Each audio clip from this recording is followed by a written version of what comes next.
श्री कृष्ण कहते हैं कि एक इंसान को खोकर आगे तो बढ़ा जा सकता है, मगर उसके खालीपन को हजारों लोगों से भी नहीं भरा जा सकता। जो सब्र के साथ इंतजार करना जानते हैं, उनके पास हर चीज किसी न किसी बहाने से पहुंच ही जाती है। जब तक विपरीत परिस्थितियों से लड़ोगे नहीं, तब तक वो तुम्हारे ऊपर हावी होती रहेंगी। सिर्फ वक्त के भरोसे मत बैठे रहना। किस्मत वालों के हाथ खाली रह सकते हैं, लेकिन मेहनत करने वालों के कभी नहीं। दुख तब होता है जब आपको एहसास हो कि जिसे आप सबसे ज्यादा महत्व दे रहे हैं, उनकी नजरों में आपका कोई महत्व ही नहीं है। वो लोग अक्सर बदल जाते हैं जिन्हें हम हद से ज्यादा वक्त और इज्जत देने लग जाते हैं। धोखा साथ चलने वाले ही देते हैं। ये कल भी सच था और आज भी सच है। बात बुरी लगे तो दो तरह से सोचो। यदि वह इंसान बहुत जरूरी है तो उस बात को भूल जाओ, और अगर बात बहुत जरूरी है तो उस इंसान को भूल जाओ। श्री कृष्ण कहते हैं, अपने हक के लिए लड़ना सीखो, क्योंकि जो शांत और चुप रहता है उसे कोई भी नहीं पूछता। कमियां तो मुझ में भी है, क्योंकि हर किसी पर बिना सोचे ही विश्वास कर लेता हूं। जहर से भी ज्यादा खतरनाक होता है प्यार। जो भी चख ले वो मर मर के जीता है। तुम्हें चाहने वाला जब तुम्हें वक्त देना ही बंद कर दे, तो समझ लेना कि वो अब तुम्हारा नहीं रहा। अब तो हंसते हैं दूसरों को हंसाने के लिए, वरना दिल पर जख्म इतने हैं कि ठीक से रोया भी नहीं जाता है। भगवान से मौत मांग लेना, लेकिन इंसान से मोहब्बत कभी मत मांगना। तुम परवाह करना छोड़ दो, लोग तुम्हें तकलीफ देना छोड़ देंगे। सच्चा प्यार अक्सर धोखेबाज लोगों से ही होता है। हद से ज़्यादा किसी को प्यार देकर देखो, वो आपकी कद्र कम ना कर दे तो कहना। जो लोग दिल के सच्चे होते हैं, जिंदगी उनका ही सबसे ज़्यादा इम्तिहान लेती है। अच्छाई और सच्चाई चाहे पूरी दुनिया में ढूंढ लो, अगर खुद में नहीं तो कहीं नहीं मिलेगी। चाहे सम्मान वाले इंसान का चरित्र, इरादा और आदतें कैसी भी हो, इस जीवन में जीने से अधिक मरने का क्षण आएंगे, लेकिन तुम्हें उनमें भी जी के दिखाना है। जिस बात पर दिल कांप जाता है, ऊपर वाला उसी बात पर आजमाता है। जमाने की नज़र में थोड़ा सा अकड़ कर चलना सीख। मोम जैसा दिल लेकर चलोगे तो लोग जलाते ही रहेंगे। सह लिए जो सहना था, अब सबको नज़रअंदाज करके जीना है। चिंता, कर्ज और प्रेम कोई करता नहीं, बस हो जाते हैं। समय के साथ घाव जरूर भर जाते हैं, लेकिन हादसों का शोर उम्र भर पीछा करता है। मैंने जिंदगी से एक सबक सीखा है कि अपनी सफाई वहाँ देनी चाहिए जहाँ उसे समझने वाला एक खुले दिमाग का हो।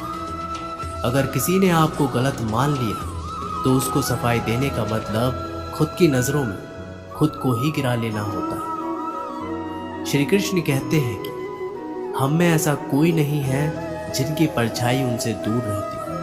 हमारी परछाई सदैव हमारे साथ रहती है। कदाचित हमारी परछाई हमारे कर्मों के फलों का संकेत देती है। कदाचित इसी कारण कई बार हमें अपनी परछाई से भय भी लगता है, परंतु इस भय से निवारण पाने का एक साधन आवश्यक है, और वो है सूर्य की ओर मुख करना, या किसी प्रकाश के स्रोत की ओर मुख करना। क्योंकि जब हमें हमारी परछाई दिखाई नहीं देती, यदि इसे जीवन के संदर्भ में देखें तो ये प्रकाश का स्रोत शुभ कर्मों की चेतना है। यदि आपके मन में शुभ कर्म करने की इच्छा है, तो आपको कभी भी अपने कर्मों के फल का भय नहीं होगा। क्योंकि यदि आपका मन शुद्ध होगा तो आपके कर्म शुद्ध होंगे, और शुद्ध कर्मों का फल कभी अशुद्ध नहीं हो सकता। श्री कृष्ण कहते हैं कि कौन कहता है कि जैसा संग वैसा रंग। इंसान लोमड़ी के साथ नहीं रहता, फिर भी चालाक। इंसान शेर के साथ नहीं रहता, फिर भी क्रूर है। और तो और इंसान की तो वो स्वभाव है जो कुत्ते के साथ रहता है, फिर भी वफादार नहीं होता।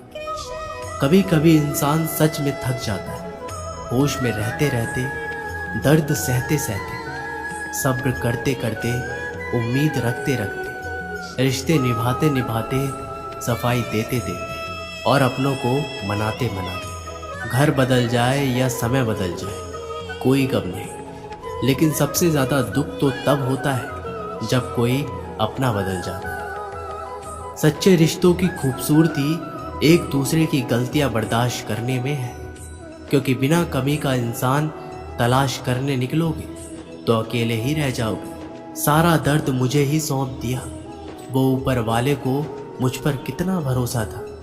मौत एक बार मारती है और जिंदगी बार बार मारती है। लोग कहते हैं कि जिंदगी में आप अकेले कभी खुश नहीं रह सकते, पर मुझे लगता है कि जिंदगी में अकेलापन ही हमें जिंदगी जीने का सही मतलब सिखाता है। जिंदगी से कभी निराश मत होना। आप नहीं जानते कि आने वाला कल आपके लिए क्या लेकर आने वाला है। इसलिए जो इंसान बार बार अपनी बात से ही मुकर जाए उस पर कभी भरोसा मत करो। मरने पर तमाम मनाने सब आ जाएंगे, मगर मुसीबत के साथ देने कोई नहीं आता। वक्त अगर हमेशा एक सा रहता तो अपने और परायों की पहचान कैसे होती। जब विश्वास जुड़ता है तो पराये भी अपने हो जाते हैं, और जब विश्वास टूटता है तो अपने भी पराये हो जाते हैं। लोग कहते हैं कि औरत कार, घर और दौलत मांगती है, पर मैंने देखा है कि अधिकतर औरतें सिर्फ इज्जत, प्यार और वक्त ही मांगती हैं। श्री कृष्ण कहते हैं कि एक पात्र में जल और एक पात्र में मिष्ठान से भरा हुआ है। दोनों ही पात्र भरे हुए हैं, परंतु देखिए, मिश्री को जल में मिला दे और जल ने मिश्री को अपना ले तो मिश्री ने अपना अस्तित्व खो दिया। परंतु जल को अभिमान है कि उसका अस्तित्व अभी भी बना हुआ है। परंतु जो इस जल को चखेगा उसे अवश्य पता चल जाएगा कि ये जल अब वो जल नहीं रहा, ये अब शरबत बन चुका है। इसी तरह हमारा त्याग, हमारे बलिदान भी ऐसे ही होते हैं। जो इस बात से अनुभव करते हैं समझ सकते हैं कि कैसे हमने समय की धारा को बदल दिया है। जो बलिदान देते हैं उनका अस्तित्व कभी नष्ट नहीं होता। उनका बलिदान संसार में कुछ न कुछ परिवर्तन अवश्य लाता है। श्री कृष्ण ने हर किसी को हीरा बनाया है, परंतु चमकता वही है जो तराशने की हद से गुजरता है। कभी भी परिस्थितियों के हाथों की कठपुतली मत बनो, क्योंकि आप अपने हालात बदलने का दम रखते हैं। श्री कृष्ण कहते हैं कि सत्य का स्वीकारण मनुष्य के लिए बहुत ही महत्वपूर्ण है। जब तक मनुष्य सत्य को स्वीकार नहीं करता, उसके असत्य से लड़ने की शक्ति प्राप्त नहीं होती। जब आप भोजन करते हैं तो आपका पेट स्वीकारता है कि वो भर चुका है और भोजन करना बंद कर देता है। जब आपको निद्रा आती है तो क्या होता है? आपका मन स्वीकारता है कि आपका शरीर थक चुका है और उसे विश्राम की आवश्यकता है। उसी प्रकार जब आपको किसी बुरी आदत को रोकना हो तो आपको स्वीकारना पड़ता है कि बहुत हो चुका है। लालच या मदिरापान, उस बुरी आदत को त्यागना तभी प्रारंभ होता है जब ये स्वीकार कर लेते हैं कि आप उस बुरी आदत के बंधक हैं। श्री कृष्ण कहते हैं कि जिंदगी में समस्याएं तो हर दिन नई खड़ी होती हैं, और इसमें वही लोग जीतेंगे जिनकी सोच बड़ी है। देर लगती है मगर समझ आ जाता है कौन कैसा है, ये नज़र आ जाता है। दिखावा करते हैं कुछ लोग अपनेपन का, लेकिन वक्त आने पर उनका असली चेहरा नज़र आ ही जाता है। आप किसी के लिए चाहे कितना कुछ भी कर लो, जिसको धोखा देना है वो धोखा देकर ही रहेगा। छोड़ दी हमने हमेशा के लिए इच्छा करना। जिसे मोहब्बत की कदर ना हो उसे दुआओं में क्या मांगना। जो गिरकर संभल जाता है असल में जिंदगी को समझ जाता है। जब किसी को खोने की नौबत आती है तब उसे पाने की कीमत समझ में आती है। जिंदगी जीने के लिए मिली है, इसे लोग क्या सोचेंगे ये सोचने में कभी बर्बाद मत करना। मंजिल आसान हो जाती है जब कोई अपने मन से कहता है कि तू टेंशन मत ले, सब ठीक हो जाएगा। हे ईश्वर, मुझे किसी के दिल पर बोझ मत बनने देना। जो मुझसे दूर होना चाहते हैं मुझे उससे पहले ही दूर कर देना। किसी का साथ अगर जिंदगी भर चाहते हो तो उसे ये कभी मत बताना कि तुम उसे कितना चाहते हो। अहंकार भी आवश्यक है जब बात अधिकार, चरित्र और सम्मान की हो। बिना मतलब यहाँ कोई नहीं रोता। दर्द जब गहरा हो आंसू तभी गिरते हैं। श्री कृष्ण एक छोटी सी कहानी के माध्यम से कहते हैं कि एक दिन प्रातः एक व्यापारी अपने घर से निकला। घर से निकलते ही एक बिल्ली ने उस व्यापारी का मार्ग काट दिया। व्यापारी घबरा गया। वो फिर से घर लौट गया और शुभ घड़ी की प्रतीक्षा करने लगा। अब जब वो पुनः अपने घर से निकला तब वो वाहन जा चुका था जिससे राजा तक पहुंचकर उसे भेंट देनी थी। राजा को भेंट नहीं मिली। राजा क्रोधित हो गए। राजा ने उस व्यापारी का व्यापार बंद करवा दिया। इस कारण व्यापारी क्रोधित होकर घर पर अपनी स्त्री से लड़ बैठा। पत्नी और बच्चे समेत मायके वापस चले गए और उस व्यापारी के जीवन में यदि कुछ रह गया था तो केवल अंधकार।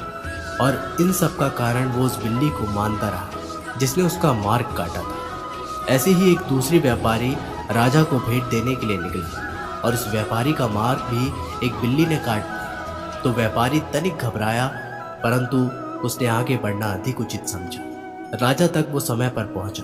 उसने राजा को भेंट दी और राजा प्रसन्न हो और राजा ने व्यापारी को अपना व्यापार बढ़ाने की अनुमति दी और स्वर्ण आभूषण दिए। जब व्यापारी घर पर पहुंचा तो पत्नी को आभूषण और अपने बच्चों को देने के लिए वस्त्र थे। उसके पास हर और प्रसन्नता थी। दोनों के साथ एक ही प्रकार की घटना हुई, परंतु दोनों की प्रतिक्रिया भिन्न थी। ऐसा ही हमारे जीवन भी है। हमारे जीवन में प्रारब्ध का अपना स्थान है, परंतु उससे कहीं अधिक महत्वपूर्ण हमारी प्रतिक्रिया, हमारे सोच का प्रभाव है, क्योंकि यही हमारे जीवन को आकार देता है। इसलिए अपनी सोच को सकारात्मक रखिए, अपना जीवन सदैव आनंदमय रहेगा। तो दोस्तों, ये वीडियो यहीं पर समाप्त होती है। आशा करते हैं कि आप लोगों ने इस वीडियो से बहुत कुछ सीखा होगा। मिलते हैं एक नई वीडियो के माध्यम से। तब तक के लिए अपना ख्याल रखिएगा और एक बार कमेंट बॉक्स में ज़रूर लिखिए। जय श्री कृष्ण।